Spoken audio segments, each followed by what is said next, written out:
Halo teman-teman, saya akan melakukan simulasi penerapan manajemen risiko dalam sebuah proyek secara umum.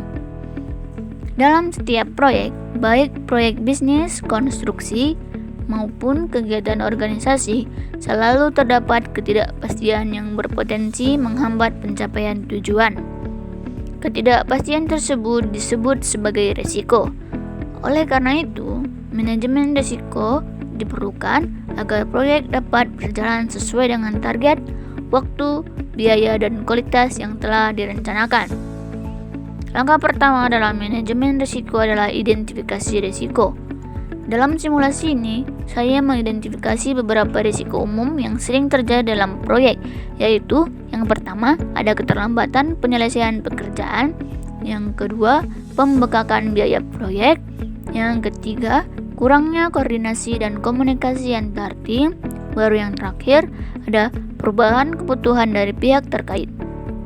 Identifikasi ini dilakukan melalui analisis perencanaan proyek, diskusi tim, serta evaluasi pengalaman proyek sebelumnya. Setelah risiko berhasil diidentifikasi, langkah selanjutnya adalah melakukan evaluasi keparahan risiko. Evaluasi ini bertujuan untuk menentukan prioritas penanganan risiko berdasarkan dua indikator utama, yaitu tingkat kemungkinan terjadinya dan besarnya dampak terhadap proyek.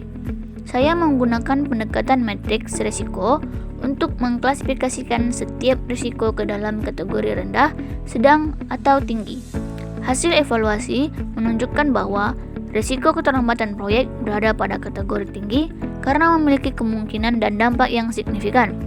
Baru selanjutnya, risiko pembengkakan biaya berada pada kategori sedang hingga tinggi. Baru selanjutnya, risiko kurangnya komunikasi berada pada kategori sedang. Dan yang terakhir, risiko perubahan kebutuhan berada pada kategori sedang.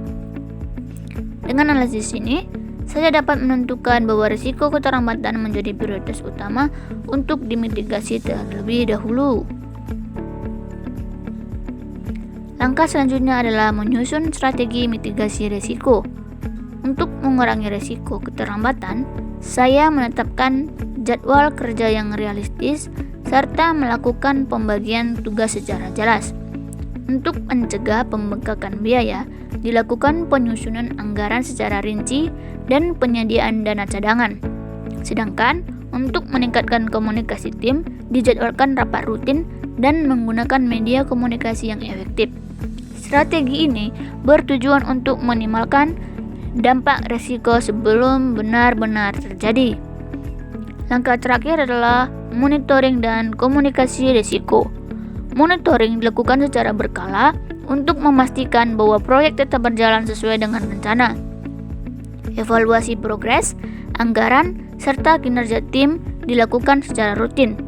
Selain itu, komunikasi yang terbuka dengan pihak terkait sangat penting agar setiap potensi risiko dapat segera dideteksi dengan ditangani dengan tepat. Dengan monitoring yang konsisten, proyek dapat dikendalikan secara lebih efektif. Sebagai kesimpulan, manajemen risiko merupakan proses yang sistematis dan berkelanjutan dalam setiap proyek.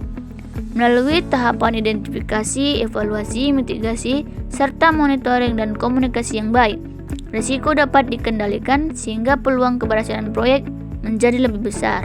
Demikian simulasi manajemen risiko yang dapat saya sampaikan.